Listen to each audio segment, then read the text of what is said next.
ಸ್ವತಂತ್ರವಾದ ಮೀಡಿಯಾಗೆ ಬೇಕಾಗಿರುವುದು ಸ್ವತಂತ್ರ ಧ್ವನಿ.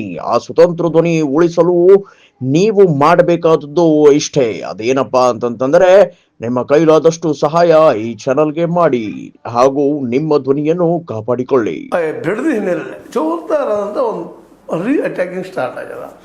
ಅದರಲ್ಲೂ BJP ಮತ್ತು JDS ಒಂದಾಗೆ ಈ ಒಂದು ಮೂಮೆಂಟನ್ನು ಮಾಡೋದನ್ನು ಗಮನಿಸಿದಾಗಂತೂ ಮೋಸ್ಟ್ಲಿ ಈ ಬಿಡದಿ ವಿಷಯದಲ್ಲಿ ಒಂದಿಷ್ಟು ಏನೋ DK ಅವ್ರು ತಪ್ಪು ಮಾಡಿದ್ರು, ಅಲ್ಲಿವರೆಗೆ ಏನೋ ಸರಿಯಾಗಿ ಬಂದಿತ್ತು.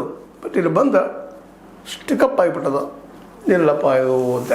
ಬಿಡದಿ ಬದಲಾಗಿ ರೈತರಿಗೆ ಏನೋ ಸಾಲ ಮನ್ನಾ ಮಾಡ್ತೀನಿ ಅದು ಇದಂದಾಗ ಏನೋ ಜನ ಎಲ್ಲ ರೈತರು ಖುಷಿಯಾಗಿದ್ದರು.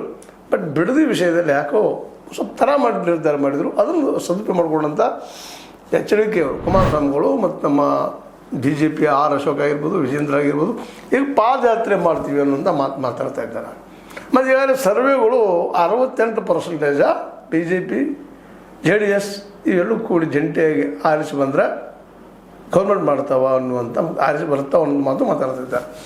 ಅಂದಾಗ ಇವರು ಇವತ್ತು ಪ್ರಿಯಾಂಕಕ್ಕ ನಮ್ಮ ಜಾರಕಿಹೊಳಿ ಅವರು ಮಾತಾಡಿದ ಗಮನಿಸಿದಾಗ ಕಾಂಗ್ರೆಸ್ ಆಳಿದ ಮತ ಮಾತ್ರ ಆಗ್ಬೋದು ಅಂತೇಳಿ. ಇನ್ನು ಕಾಂಗ್ರೆಸ್ನಿಂದ ಸೂಕ್ಷ್ಮವಾಗಿ ಅಭ್ಯಾಸ ಮಾಡಿದಾಗ ಕಾಂಗ್ರೆಸ್ನಲ್ಲೇ ಒಂದು ವೇಳೆ ಗೆದ್ದು ಬಂದರೆ ವಿಶೇಷವಾಗಿ ಮಾತನಾಡಿದ್ದು ಸಿದ್ದರಾಮಯ್ಯನವರು ಯಾಕೆ ಮಾತನಾಡಿದ್ದು ಅಂತಂದರೆ ಸಿದ್ದರಾಮಯ್ಯನಂತ ಈಗಾಗಲೇ ಬಿಟ್ಟುಕೊಟ್ಟು